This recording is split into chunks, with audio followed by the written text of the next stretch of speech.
Does physical affection have any place in Catholic courtship? What guidelines does the Church offer in this regard?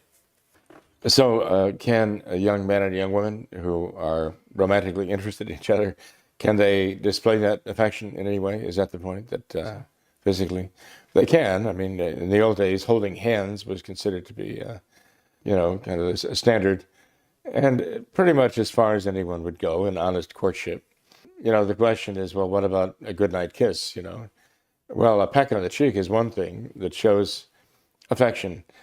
Again, anything more than that, to maintain or hold a kiss for a while, is considered to be inappropriate because, well, that's an intimacy that is reserved for those who are bound together by a marriage vow.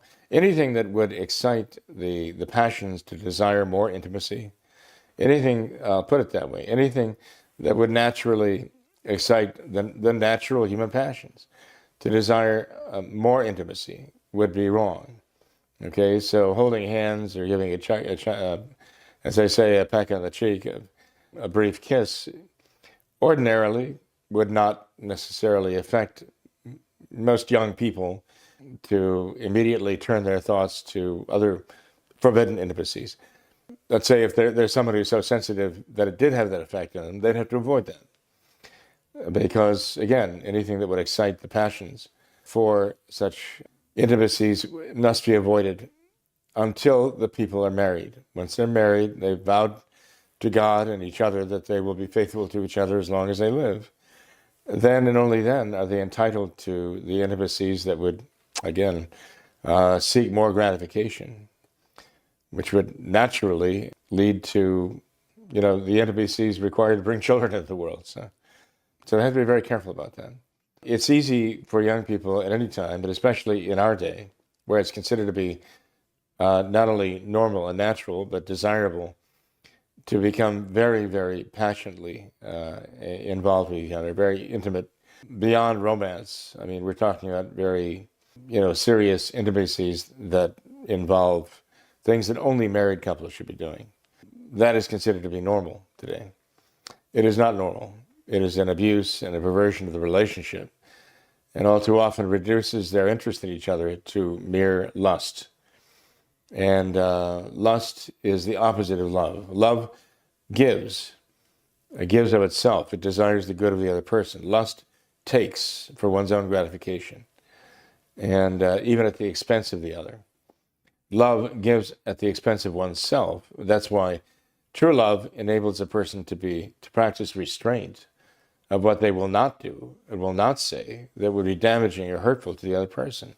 That's how true love manifests itself. Even in marriage, a husband and wife just restrain themselves and what they will say or do so as not to hurt the other person. And often their love manifests itself more by what they won't say and what they won't do than what they will say or will do. Because it requires that self-control. It requires giving of self. But lust is just mere taking, just barbaric taking for one's own gratification at the expense of the other person. That is not what love is, and what love is all about. We have the two greatest examples of love in the history of mankind. Our Lord in the Garden of Gethsemane, saying, "Father, if it is possible, let this chalice pass from me, but not my will, but thy will be done." And so our Lord completely surrendering to the Father's will to please him and to justify us from sin and sanctify us by the redemption.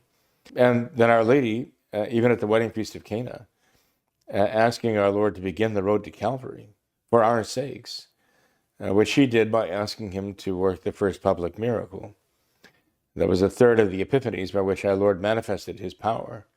And the gospel says, and his disciples believed in him at the working of this first miracle. But it was our Lord starting on the road to Calvary, and it was Our Lady's request. It took an enormous amount of love on her part and selfless devotion to the will of God, that he fulfill his vocation as Redeemer.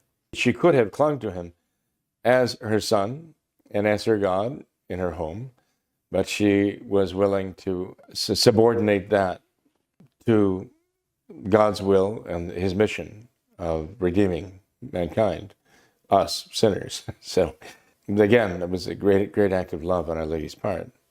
So in any case, yeah, there are certain signs of affection that would be appropriate for a young man and young woman in courtship, but it is characterized by restraint rather than indulgence. And that restraint shows the genuineness of their love for each other.